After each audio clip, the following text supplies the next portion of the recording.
दोस्तों मेरे एक फ्रेंड है, उन्होंने फेसबुक पे लिखा है कि यूज एंड थ्रो पॉलिसी को कोर्स में पढ़ाने के लिए एक नमूना है समीर वानखेड़े, शाहरुख खान के बेटे को ड्रग्स मामले में गिरफ्तार करने वाले समीर वानखेड़े। वो दिल्ली में अपने खिलाफ हो रही जांच के सिलसिले में गए हुए थे, मदद नहीं मिली नहीं होगी, कभी भी गिरफ्तारी हो सकती है। वो जो उनका कॉन्फिडेंस था ना, बहुत ही बचकाना रहा होगा, तभी शाहरुख खान के बेटे को गिरफ्तार करने की हद तक गए थे वो। उस वक्त महाराष्ट्र में विपक्ष में बैठी भाजपा को उसकी जरूरत थी।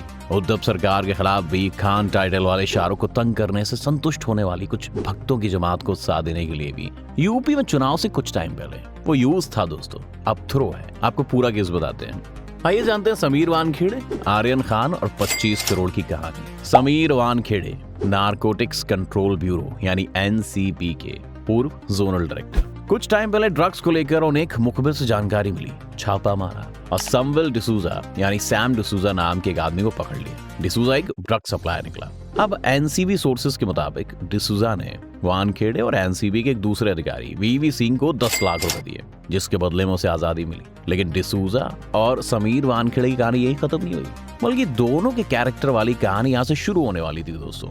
डिसूजा समीर वानखेड़े के लिए काम करने लग गया, उनका मुखबिर बन गया। लेकिन ये मुखबिर ड्रग्स से जुड़े क्राइम को खत्म करने के लिए नहीं था, बल्कि वानखेड़े की तिजोरी भरने के लिए था। वो वानखेड़े की टीम के लिए शिकार की तलाश करता था। और तो जोड़ी दोस्तों, आपको यकीन नहीं होगा, वानखेड़े एंड कंपनी के लिए ड्रग्स भी प्लांट करता था। एक बार क्या हुआ, जब वानखेड़े को कॉर्डेलिया क्रूज पर पार्टी की खबर मिली। आज तक के एक अरविंद ओझा है, उन्होंने आर्यन खान मामले में समीर वानखेड़े की जांच करने वाली विजिलेंट टीम के सूत्रों से बात की। उन्होंने इस केस की पूरी इनसाइड स्टोरी सुनाई। सूत्रों ने बताया कि समीर वानखेड़े को गुजरात में रहने वाले पाटिल नाम के एक शख्स ने मुंबई के कॉर्डेलिया क्रूज पर होने वाली पार्टी की जानकारी दी थी और ऐसी इन्फॉर्मेशन मिली कि पार्टी में ड्रग्स भी होगी। वानखेड़े को बताया गया कि इसमें कुछ बड़े बड़े व्यापारी और बड़े नाम वाले लोग शामिल होंगे, दिग्गज जिन्हें टारगेट किया जा सकता है, पैसे की उगाही हो सकती है। हालांकि तब तक शाहरुख खान के बेटे आर्यन खान की पार्टी में शामिल होने की कोई जानकारी उन्हें नहीं थी। डिसूजा और पाटिल पहले से एक दूसरे को जानते थे।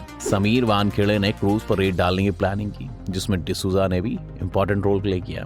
उसने वानखेड़े और एनसीबी के अधिकारी वीवी सिंह से 2 प्राइवेट पर्सन भानुशाली और किरण गोसावी की मुलाकात करवाई। वीवी सिंह ने भानुशाली और किरण गोसावी को टास्क दिया कि वो क्रूज पर बड़ा कैच पकड़े। लिस्ट तैयार हुई और आर्यन खान के बारे में पता लगा। समीर वानखेड़े ने अपने टारगेट में 27 लोगों की लिस्ट तैयार करवाई, जिनकी क्रूज पर आने की इन्फॉर्मेशन मिली थी। लेकिन तभी एक दिन समीर वानखेड़े को एक इन्फॉर्मेशन मिली कि क्रूज पर आर्यन खान अपने दोस्तों के साथ आ रहा है। फिर लिस्ट छोटी कर दी गई। अब लिस्ट में केवल 10 नाम शामिल कर दिए गए और सबसे बड़े टारगेट थे आर्यन खान। पार्टी वाली रात आ गई दोस्तों, पूरी तैयारी कर ली गई। आर्यन खान का वेट किया जाने लगा। आर्यन क्रूज पर आया और कुछ ही देर बाद समीर वानखेड़े की टीम ने उन्हें अंदर ले जाकर पकड़ लिया। उनका फोन एनसीबी ने अपने कब्जे में ले लिया ताकि वो अपने घर फोन ना कर पाए। आर्यन खान के साथ उनके 4 दोस्त भी क्रूज पर सवार थे, लेकिन इनमें से सिर्फ अरबाज के पास से चरस बरामद हुई, उसे पकड़ लिया गया। सोर्सेज बताते हैं कि ड्रग्स चैट्स तो आर्यन के बाकी 3 दोस्तों के पास से ही बरामद हुई, पर उन्हें छोड़कर सिर्फ सिलेक्टिव टारगेट आर्यन खान को बनाया गया। अरबाज ने अपने पहले बयान में साफ साफ कहा था कि आर्यन खान के पास ड्रग्स थी नहीं, उसने ड्रग्स ली नहीं थी, ना वो ड्रग्स लेता है। बहरहाल आर्यन को पकड़ने के तुरंत बाद ही समीर वानखेड़े की टीम काम पे लग गई। मतलब समझ गए ना, अब आर्यन के परिवार से पैसा वसूलने के काम पर। ये सब याद है ना आपको, कब हो रहा था? 2 से 3 मई की रात में आर्यन खान को बताया गया कि किरण गोसावी एनसीबी का अधिकारी है।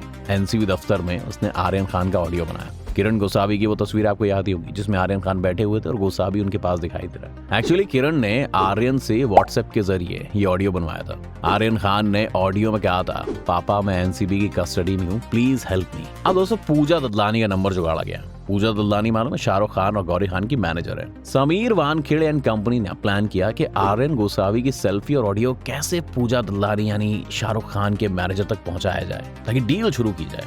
आर्यन की आवाज और गोसावी की आर्यन के साथ सेल्फी अब शाहरुख खान तक पहुंचानी थी। इसके बाद वानखेड़े एंड कंपनी ने पूजा ददलानी के नंबर का जुगाड़ किया और आर्यन की सेल्फी और उसका ऑडियो भेज दिया और कहा कि आर्यन खान ने भाई साहब क्रूज पर ड्रग्स का यूज किया है। उनके फोन से ड्रग्स चैट्स मिले। हम आर्यन खान का कुछ ही देर में मेडिकल कराने वाले हैं। आर्यन खान एनसीबी के कब्जे में।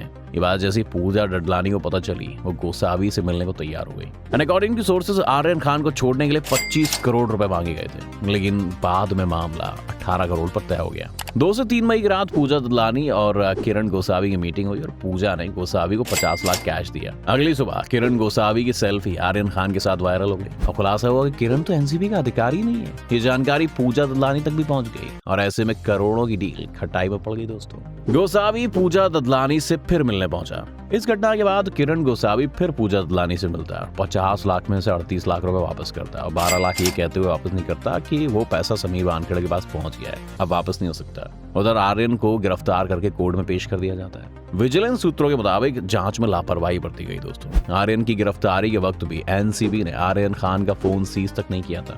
इससे शक पैदा हुआ कि गिरफ्तारी कहीं वसूली के लिए तो नहीं की गई थी। पड़ताल हुई तो पता चला कि आर्यन खान का मेडिकल भी नहीं करवाया गया था, क्योंकि समीर वानखेड़े कंपनी को तो पता था कि आर्यन खान के परिवार से अगर 25 करोड़ मिल गए तो आर्यन को छोड़ देंगे। इन सब बातों के सामने आने के बाद ये जांच एनसीबी की विजिलेंस टीम को सौंप दी गई।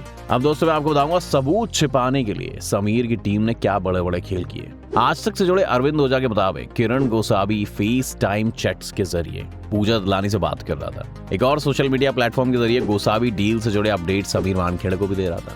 एनसीबी की विजिलेंस जांच से जुड़े सूत्रों के मुताबिक जिस वक्त आर्यन खान के साथ किरण गोसावी एनसीबी दफ्तर में नजर आ रहा था ना, उस वक्त एनसीबी दफ्तर के तमाम सीसीटीवी काम कर रहे थे। लेकिन जैसे ही इस मामले में विजिलेंस जांच शुरू हुई और विजिलेंस टीम एनसीबी में मुंबई के दफ्तर पहुंची तो वहां के तमाम सीसीटीवी फुटेज के साथ छेड़छाड़ कर दी गई, साथ ही डीवीआर अलग कर दिया गया। इतना ही नहीं, विजिलेंस जांच के दौरान जब एनसीबी के अधिकारियों ने अपना फोन जांच के लिए दिया तो उसे भी कई बार फॉर्मेट कर दिया गया था। ऐसा इसलिए किया गया था कि सबूत विजिलेंस टीम के हाथ में न लगे, लेकिन फॉरेंसिक तरीके से सारे सबूत मिल गए दोस्तों। एनसीबी की विजिलेंस टीम ने जांच के बाद पूरी रिपोर्ट गृह मंत्रालय भेजी और इसी विजिलेंस रिपोर्ट को आधार बनाते हुए सीबीआई ने एफआईआर दर्ज की और फिर वानखेड़े समेत सभी आरोपियों के यहाँ रेड की। अब जरा इस तस्वीर को देखिए दोस्तों, ये दोनों बाप बेटे हैं, आर्यन खान और शाहरुख खान, हिंदुस्तानी मुसलमान है। मैं क्यों कह रहा हूँ ऐसा, थोड़ा फ्लैशबैक में चलते हैं।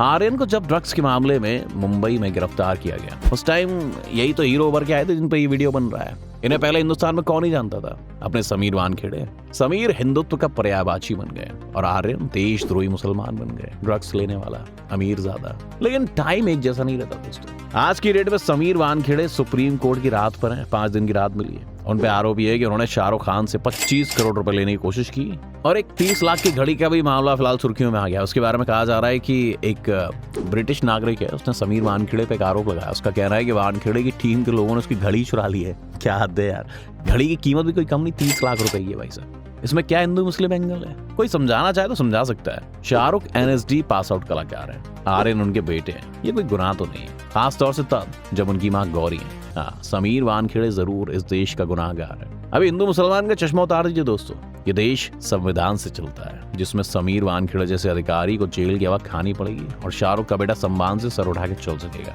यही इस मुल्क की ताकत है दोस्तों, हमारे इंडिया में डेमोक्रेसी है। समीर वानखेड़े क्या क्या नहीं किया, ये तो मामला खुल गया दोस्तों। नहीं तो रिया चक्रवर्ती के टाइम पे फर्जी केस में उसको फंसाकर जेल भेजने वाले यही महानुभाव हैं। अब दोस्तों समीर वानखेड़े का देखो क्या कहना है। समीर वानखेड़े ने नवभारत टाइम्स को बताया कि मुझे देशभक्त होने की सजा मिल रही है। वानखेड़े जी मैं आपको बताना चाहता हूँ, देशभक्त होने की नहीं, अंधभक्त होने की सजा मिल रही है। ईमानदारी से काम करते ना तो ये दिन देखना भी नहीं पड़ता आपको। आप खुद ही सोच के देखिए ना दोस्तों, अच्छी खासी लाखों रुपए की मंथली सैलरी थी बंदे की, एनसीबी के डायरेक्टर के तौर पर आलीशान नौकरी थी, टाइम टाइम पर छोटी मोटी मछलियां फंसाकर करोड़ों की एक्स्ट्रा आमदनी भी हो जाती थी। मगर बंदे की भूख इतनी बढ़ गई कि मछलियों के साथ सिर्फ मगरमच्छ के ऊपर हाथ डाल दिया और ऐसा बुरा वक्त शुरू हो गया कि नौकरी भी गई, खाया पिया था वो भी अलग में डालकर निकाला जा रहा है। किंग खान से 25 करोड़ की रिश्वत मांगना साबित हो चुका है, यानी अब जिंदगी का काफी टाइम जेल में बीतेगा। दोस्तों मुझे वो टाइम भी याद है, शाहरुख खान का बेटा आर्यन खान को जब गिरफ्तार किया जा रहा था तो जो लोग समीर वानखेड़े के समर्थन में सिर्फ इसलिए खड़े थे क्योंकि शाहरुख खान का बेटा गिरफ्तार हुआ था, उन्हें अपनी समीक्षा खुद करनी चाहिए। मेरा मानना है कि विरोध और समर्थन